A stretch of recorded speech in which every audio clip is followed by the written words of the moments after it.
चलिए हम आपको ले चलते हैं कोऑर्डिनेशन कंपाउंड चैप्टर क्लास 12 की इनऑर्गेनिक केमिस्ट्री में। देखिए क्या पढ़ाते हैं। देखिए यहाँ पे क्या लिखा हुआ है, if coordination compound contains more than one central atom then it is known as polynuclear compound. कहा अभी तक तुमको जितना भी एग्जांपल हमने डिस्कस किया है कोऑर्डिनेशन कंपाउंड में, अभी तक तुमने 12 सवाल डिस्कस कर दिया आईपीएससी गेमिंग का कोऑर्डिनेशन कंपाउंड का। हर जगह तुमने एक कॉमन चीज देखा होगा कि एक ही को सेंट्रल एटम आता था। कितना सेंट्रल एटम हमेशा एक ही आता था लेकिन या तो बीच में आयरन लगा रहता था, बीच में कोबाल्ट लगा रहता था, बीच में निकेल लगा रहता था ना, बीच में रुथेनियम, बीच में प्लेटिनम ऐसे लगा रहता था। लेकिन ऐसा भी होगा कभी कभी कुछ ऐसे कोऑर्डिनेशन कंपाउंड मिलेंगे जिसमें एक से ज्यादा सेंट्रल एटम मिलेंगे। कितना मिलेंगे, कितना मिलेंगे जी, एक से ज्यादा सेंट्रल एटम। अगर किसी कोऑर्डिनेशन कंपाउंड में एक से ज्यादा सेंट्रल एटम मिलेंगे तो ऐसे कंपाउंड को क्या बोलते हैं, पॉलीन्यूक्लियर कंपाउंड। क्या बोलते हैं, पॉली का मतलब होता है मेनी, एक से ज्यादा, मोर देन वन। पॉली का मतलब, पॉलीन्यूक्लियर मतलब एक से ज्यादा न्यूक्लियस, एक से ज्यादा सेंट्रल एटम। जैसे देखो अब एग्जांपल से दिखाने जा रहे हैं। जैसे कोई कंपाउंड है, यहाँ पे 13 नंबर सवाल देखो, FeS2O का होल 6 यहाँ पे 3 से गुना किया गया, COCl होल 6 ट्वाइस। ये पूरा एक कंपाउंड है, ये एक कंपाउंड है पूरा, एक कोऑर्डिनेशन कंपाउंड। यहाँ पे देखो, यहाँ पे एक सेंट्रल एटम कौन है, आयरन, और यहाँ पे सेंट्रल एटम कौन है, कोबाल्ट। दो तरह का सेंट्रल एटम है कि नहीं। अब इस तरह के कंपाउंड का हम आईपीएससी नेमिंग कैसे करेंगे? वो वाला तो हम आराम से कर लेते थे, नियम आप लिखाए हुए थे, लेकिन इस तरह के कंपाउंड का आईपीएससी नेमिंग कैसे करेंगे? तो सबसे पहला बात ये सीखो, ये FeS2O6 है। पहले यहाँ पे निकाल लेना एक चीज कि आयरन का यहाँ पे ऑक्सीडेशन स्टेट कितना है, आयरन किस फॉर्म में पाया जाता है, समझ में आ रहा ना? आयरन का ऑक्सीडेशन स्टेट कितना है, ये कैसे निकालोगे? तो देखो इस पे चार्ज कितना है, तो तुम ही सोचो। फार्मूला जब बनता है ना, कोई भी आप कंपाउंड का फार्मूला लिखते हैं, तो यहाँ वाला चार्ज जो यहाँ पे आया रहता है, यहाँ वाला चार्ज कहाँ रहता है, यहाँ पे, और यहाँ वाला चार्ज कहाँ रहता है, यहाँ पे, समझ में? इसके ऊपर में जो चार्ज रहता है वो कहाँ आता है, यहाँ पे, और इसके ऊपर में चार्ज वो कहाँ आता है, यहाँ। तो सोचो आयरन के ऊपर फार्मूला में 9वां 10वां में सिखाएगा होगा। तो जैसे कि कंपाउंड को हम लिख के दिखा रहे हैं, जैसे MgCl, नाम सुने हो, मैग्नीशियम क्लोराइड, ठीक है। ये कंपाउंड है, आयनिक कंपाउंड है, जिसमें मैग्नीशियम क्या मेटल, क्लोरीन क्या मेटल। जो मेटल होता है उसको बाएं साइड लिखा जाता है, नॉन मेटल को कहाँ लिखा जाता है, दाहिना साइड। मैग्नीशियम का वैलेंसी 2 होता है, क्या होता है, उसको ऊपर में लिखो। क्लोरीन का वैलेंसी कितना होता है, 1। अब इसका वैलेंसी इस पे क्रॉस कर दो, इसका वैलेंसी इस पे क्रॉस कर दो, ये 2 यहाँ, ये 1 है, तो क्या हो जाएगा, Mg1 और 2 यहाँ Cl2, तो क्या हो जाएगा, MgCl2। क्या हो जाएगी, इस कंपाउंड का फॉर्मूला क्या हो जाएगा, MgCl2, यानी मैग्नीशियम क्लोराइड। क्या हो जाएगा, मैग्नीशियम क्लोराइड। समझ में आ रहा है? ये कंपाउंड हो जाएगा वो मैग्नीशियम क्लोराइड। क्या हो जाएगा, मैग्नीशियम क्लोराइड। इसी लाइए, समझ में आया ना? ये क्या पता चला, इसका चार्ज यहाँ पे है, इसका चार्ज यहाँ पे। वही देखो, ये आयरन के ऊपर में कितना होगा, ये जो 2 है ना यहाँ, ये पहले यहाँ होगा, और ये जो 3 यहाँ पे है, ये कहाँ रहा होगा, यहाँ पे। यानी ये जो 2 है यहाँ पे होगा, तो आयरन किस फॉर्म में होगा, Fe2 प्लस के फॉर्म। चलिए ऊपर में दिखा दीजिए, Fe2 प्लस फॉर्म। समझ में आ रहा? और ये कोबाल्ट का 3 यहाँ पे होगा, तो कोबाल्ट किस फॉर्म में रहेगा, कोबाल्ट किस फॉर्म में रहेगा। इस एक बात सोचो, इधर प्लस लिख दिए हैं, इधर क्या लिख देंगे, माइनस, इधर 3 माइनस हो जाएगा। समझ में आया? अब देखो होगा क्या, इसको करके दिया कि इसका बैलेंस इस पे होगा, इसका बैलेंस इस पे होगा, वही दिखा है। इसका बैलेंस इस पे रहता है, इसका बैलेंस क्या रहता है, इसका बैलेंस इस पे है, इसका बैलेंस इस पे 3 है, इसलिए इसको क्रॉस करके ऐसे लिखा है। अब इसका ये जो कंपाउंड आप तुम्हारे सामने दिखा ना, जब आयंस फॉर्म में दिखे, अब इस कंपाउंड का तुम आईपीएससी में लिखो। क्या लिखना है, आईपीएससी। देखो कैसे लिखेंगे, सबसे पहले सामने जो दिख रहा है उसका लिखना। इसमें लिगेंड है, आगे तो कुछ लगा नहीं है, पीछे लगा नहीं, क्या ठो लिगेंड है, 6 ठो। ये पानी है, पानी के लिए क्या यूज करते हैं, एक्वा। क्या यूज करते हैं, 6 के लिए क्या यूज करते हैं, हेक्सा। क्या होगा, हेक्सा एक्वा। अरे ये कॉम्प्लेक्स कैसा है, कैटायनिक है ना। कैटायनिक और न्यूट्रल कॉम्प्लेक्स में क्या, मेटल के नाम के आगे कुछ लगाते हैं, मेटल के आगे नाम के आगे कुछ लगाते हैं, जैसा हम लोग उसे लिख देते हैं। आयरन, आयरन है तो आयरन लिख दिए। अब आयरन का क्या लिख देंगे ब्रैकेट में, ऑक्सीडेशन स्टेट। क्या लिख देंगे, आयरन का ऑक्सीडेशन स्टेट कितना होगा, सोचो। आयरन का हमें पता था, हम क्या मान लेंगे, x। ये 6 वाटर, एक वाटर मॉलिक्यूल पे कितना चार्ज होता है, 0। चार्ज कितना, 2 पर +2 के बराबर कर देंगे। 6 को जो 0 से गुना करें क्या होगा, 0।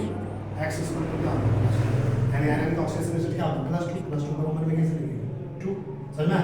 फिर इसके बाद इसका लिखो है, ये भी 6 है, 6 क्या है, क्लोरीन है, तो हेक्साक्लोरीन। समझ में? ये माइनस फॉर्म है, क्या है, एनायनिक फॉर्म है। अच्छा बताओ, जब माइनस फॉर्म होता है कॉम्प्लेक्स, तो मेटल के नाम के अंत में क्या जोड़ देते हैं, 8। क्या जोड़ देते हैं, तो देखो कोबाल्ट है, क्या जोड़ दिए, कोबाल्ट है। अब इसका ऑक्सीडेशन स्टेट निकालो। ऑक्सीजन निकालने का क्या तरीका है, कोबाल्ट का नहीं पता, क्या मान लिया, x।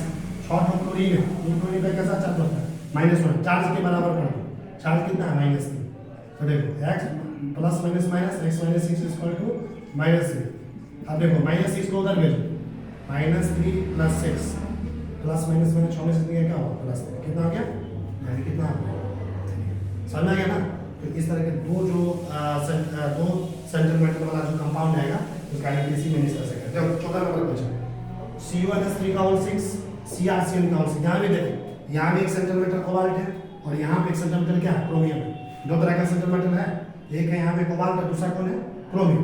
अब इस तरह का देख के बच्चा को घबराहट हो जाता है कि हमको एक वाला सीखे हैं, दो वाला हम छोड़ देंगे परीक्षा में, कुछ नहीं बने, छोड़ना होना नहीं है। फिर देखिए इसको सिंपल ऐसा करना, पहले देखते हैं चार्ज कितना है, समझ आ रहा है नहीं कितना चार्ज है। अच्छा सोचो, कोबाल्ट का 3+ फॉर्म में रहेगा, क्रोमियम 3+, कोबाल्ट जनरली 3+ फॉर्म में ही पाया जाता है, क्रोमियम में 3+ फॉर्म में ही पाया जाता है। तो इधर 3 होगा, इधर भी 3 होगा, ठीक है। तो 3 कट गया होगा आपस में, 3 इधर होगा, 3 होगा, 3 आपस में क्या होगा कट गया होगा। तो देखो इससे पहले वाले में प्लस लिख दी। देखो जनरली क्या होता है ना, पहला वाला चीज जो होता है ना वैसे हमेशा पॉजिटिव होता है। क्या होता है आँख बोल के बोला, पहला वाला क्या होता है, बाद वाला क्या होता है नेगेटिव, ट्रिक्स है, समझ में आ रहा है। तो इस कोबाल्ट पे कितना प्लस फॉर्म में होगा, तो कोबाल्ट जनरली 3+ फॉर्म में होता है, C3 होता है, C3+ फॉर्म है, ये कितना फॉर्म में होगा 3 - साइन फॉर्म में, समझ में आया। चलिए ये हो गया। अब इसका IUPAC नेम करिए, पहले इस आगे वाला ये NS3 के लिए क्या यूज करते हैं, हमारे 6 को है तो क्या बोलेंगे हेक्साइम। आइए देखिए ये कौन सा फॉर्म है, प्लस फॉर्म है ना, कैटायनिक। तो जैसा उसे लिख देंगे कोबाल्ट, क्या लिख देंगे कोबाल्ट। इसका ऑक्सीडेशन स्टेट क्या निकाल नहीं पता है, x प्लस 6 अमोनिया का क्या होता है 0 बराबर क्या है +3 के बराबर कर दिए। 6 × 0 0 x इक्वल टू क्या होगा +3 है। इधर देखो इसका क्या लिखेंगे, 6 है हेक्सा, साइनाइड के लिए क्या यूज करते हैं साइन है ना, नेगेटिव फॉर्म है ना, तो इसमें 8 जोड़ दो तो क्या होगा क्रोमेट, क्या होगा क्रोमियम होता है, क्रोमियम में 8 जोड़ दो क्या हो जाएगा क्रोमेट। फिर इसका ऑक्सीडेशन स्टेट निकालो, क्रोमियम का हमको नहीं पता है x मान लो, यहाँ पे क्या दो साइनाइड है 6, एक साइनाइड में कितना चार्ज -1, किसके बराबर कर दिए चार्ज के -3, तो क्या हो जाएगा देखो minus plus minus x - 6 equal to क्या होगा -3, x -6 को उधर भेजो -3 + 6 +3 कितना हो जाएगा, समझ में आ रहा है। ये माइनस क्या मतलब 6 और -1 है तो ये प्लस माइनस हो गया, माइनस हो गया 5 हो जाएगा ना। 6 को गुना किए हैं, माइनस नहीं है 6 गुना है, 6 गुना -1 -6 -6 प्लस माइनस का -6 समझ में। इधर देखो समझ में आएगी ना, मतलब यहाँ पे लिख दिए। अब आगे देखो यहाँ पे एक टॉपिक है ब्रिजिंग लिगेंड्स, क्या लिखा हुआ है ब्रिज। देखो ब्रिज का नाम सुने हो, ब्रिज को हम हिंदी में पुल बोलते हैं, क्या बोलते हैं देखो जैसे कहीं का भी पुल देखो, जैसे मरिया भवंदी का सबसे बेस्ट एग्जाम्पल है, बाजार जाती होगी बाजार में मछट्टा आता मछली बाजार बासोटी बाजार, तो पुल से नीचे आता है मछली बाजार, अब पुल के जस्ट नीचे आगे बैंक है, क्या है तो बैंक और मछली बाजार के बीच में क्या आ जाता है पुल, क्या आता है ब्रिज। ब्रिज जिसको बोलते हैं, ब्रिज क्या करता है दो चीज़ को आपस में जोड़ता है। तो ब्रिज जो बीच में आ रहा है पूरा, जिसको हम लोग क्रॉस कर रहे हैं, वो मछट्टा को मछली बाजार को अपना सीधा बैंक को दोनों का आपस में क्या करता है जोड़ रहा है। किसी को मछट्टा से मछली बाजार से बैंक में जाना है, उसको एक ही को रास्ता है पुल से होकर जाना पड़ेगा, क्या चीज़ से। तो इस तरह इस कोऑर्डिनेशन कंपाउंड में एक ब्रिज का काम करता है। कौन काम करता है ब्रिजिंग लिगेंड, जो लिगेंड कुछ लिगेंड्स ऐसे होते हैं जो पुल का काम करता है, ठीक है, वैसे लिगेंड्स को हम लोग बोलते हैं ब्रिजिंग लिगेंड्स, क्या बोलते हैं।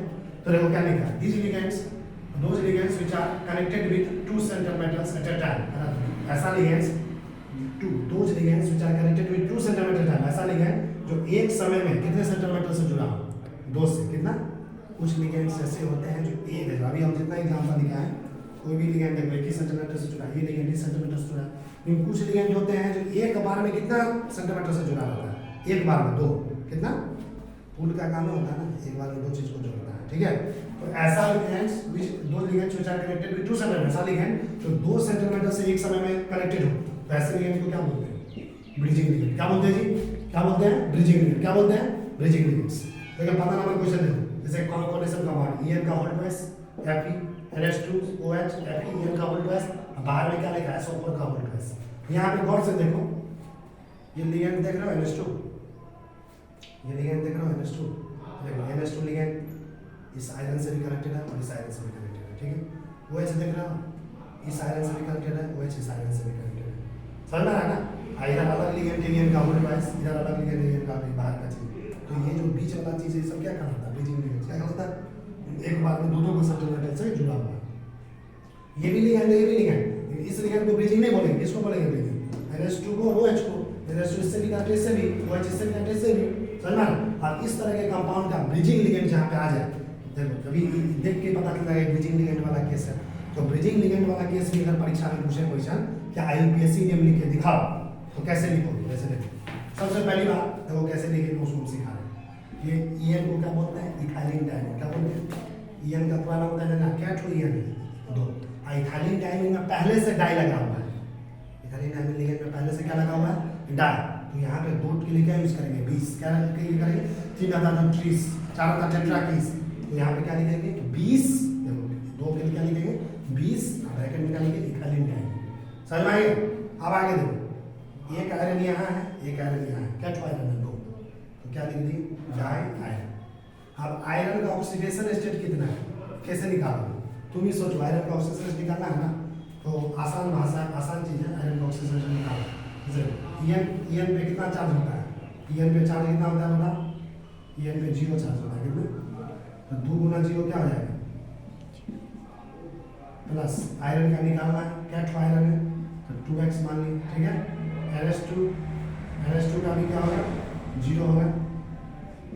प्लस OH का क्या होगा? -1।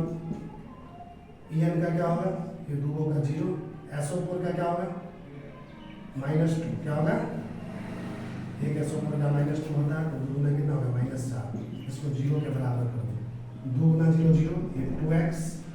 देखो -1, इधर हो गया -4। कितना हो गया? -5। कितना हो गया? कितना हो गया? -1 -4 -5 हुआ बराबर 0।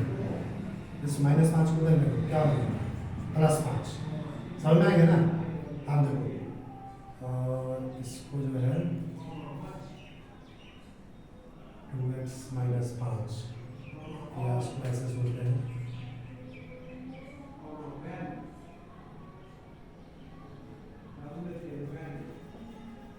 उसको बीच में रखो।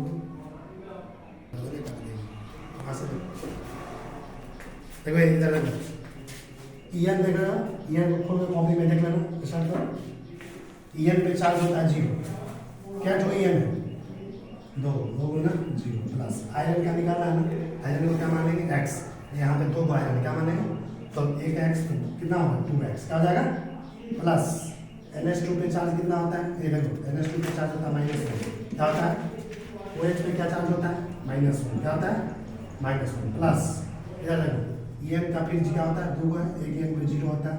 प्लस SO4 देखो, एक SO4 के -2 चार्ज होता है, 2 है तो कितना होगा? -4। 2 गुना -4, 2 है, एक पे -2 होता है, -2 गुना 4 बराबर 0 कर दो। 2 गुना 0 0, 2x -1 क्या होगा? -2 -2 क्या होगा? -6। हाँ तो ये तो 0 हो गया। तो 2x - 6 इक्वल टू क्या होगा? 0। तो 2x - 6 इक्वल टू क्या हो गया? 0। 2x बराबर क्या हो गया? 6। x बराबर क्या होगा? 6/3। 3 गुना 2x इक्वल टू 6 होगा ना? 2x equal to 6, x equal to half. 2x equal to 6, x equal to क्या होगा? x इक्वल टू क्या होगा? 6/2। तो दिया क्या हो गया? 6। तो दिया क्या हो गया? यहाँ पे देखो आयरन का कितना ऑक्सीजन है? 3। कितना आ गया?